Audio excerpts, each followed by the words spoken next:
Yo, what's up people? This is Fly High Kenya, or you can call me William Juguna the National. And you know the vibe is all about supporting our upcoming artists. I'm talking about the DJs, wanamuziki, wanabiashara, you name it, because we got you covered.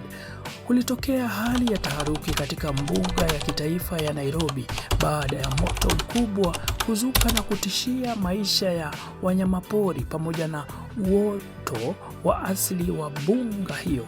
Maafisa wa serikali la huduma za wanyamapori Kenya KWS walifanya juhudi za haraka kuzima moto huo wakishirikiana na wazima moto na wakaazi wa karibu. Chanzo cha moto huo bado hakijabainika, lakini wachunguzi wanataja hali ya ukame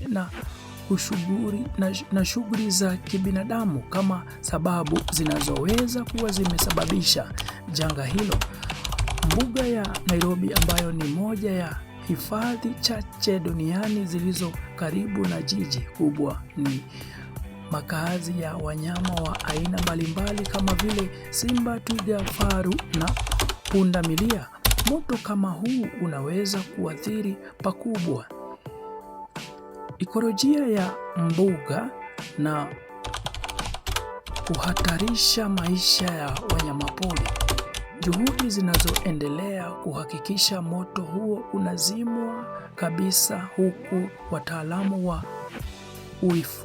uhifadhi wakihimiza kuwepo kwa mbinu bora za kuzuia majanga kama haya siku za usoni. Serikali na wadau wa mazingira wanahimiza kuwekwa mikakati madhubuti ya kulinda mbuga za kitaifa na kuhakikisha kwamba majanga kama haya hayatokei mara kwa mara.